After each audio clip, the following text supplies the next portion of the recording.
Olá, boa tarde para você. Hoje vamos mostrar, claro, como foi a classificação suada do Vasco na Copa do Brasil.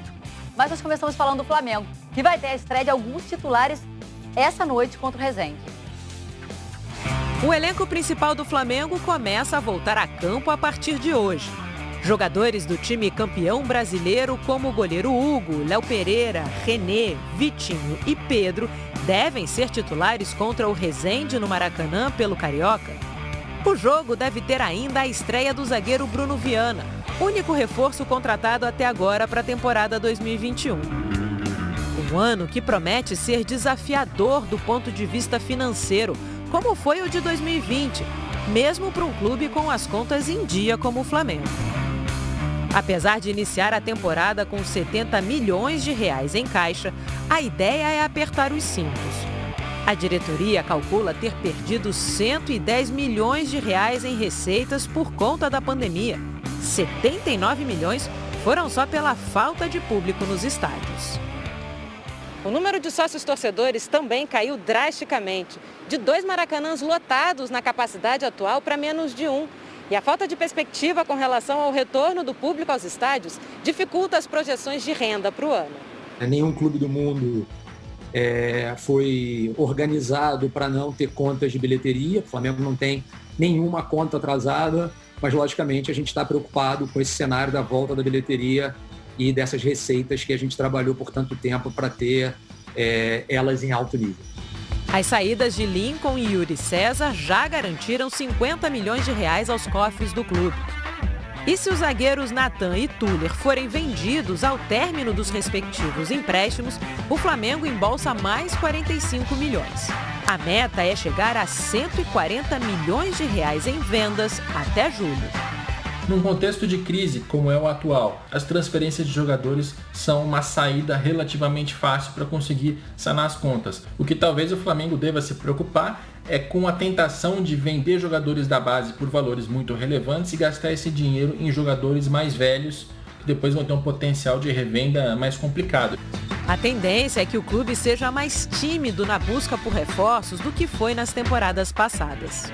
Eu acho que o Flamengo está bem servido. Vindo com uma base legal, uma categoria de base boa, eu acho que dá para se juntar com esses jogadores que já estão lá. A gente tem musculatura suficiente para aguentar e tem processo, tem gestão para segurar como a gente segurou, mantendo um elenco de altíssima qualidade, sendo efetivamente competitivo em todas as competições que a gente participou. Um clube com uma realidade financeira diferente, mas com a mesma sede de títulos. Objetivo: reestruturar as finanças do Botafogo. Com cerca de 100 milhões de reais a menos de receita por causa da queda para a Série B e uma dívida que já ultrapassou 800 milhões de reais. Esse é o desafio do economista Jorge Braga, o novo gestor executivo do clube. Eu acho que é senso de urgência com responsabilidade. O primeiro passo é escutar todo mundo. Tem gente no elenco que entende um pouco do assunto. O meio-campo e ex-estudante universitário Matheus Friso. Eu escolhi o curso de gestão financeira porque caso eu viesse ganhar algum dinheiro no futebol, eu saberia usar, onde investir, onde aplicar. O Matheus não chegou a terminar o curso de gestão financeira. No último ano da faculdade, ele decidiu se dedicar 100% ao futebol. Depois disso, assinou o contrato com o Grêmio, clube que é dono do passe dele até hoje, um contrato com multa rescisória de 500 milhões de reais. As escolhas de carreira, por enquanto, estão dando certo, inclusive a do empréstimo para o Botafogo. Logo na estreia contra o Motoclube, um belo gol de voleio, o primeiro do Matheus Friso como profissional. Friso fuzilando ela no fundo da rede. O Botafogo é uma oportunidade que eu estou encarando como a da minha vida, assim, para poder jogar, para poder mostrar o meu trabalho. Espero que seja uma temporada muito boa, não só para mim, mas para a equipe inteira.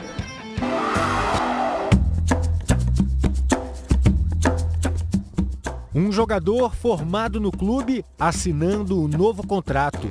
Imagens cada vez mais comuns no Fluminense que não quer mais ficar de mãos vazias.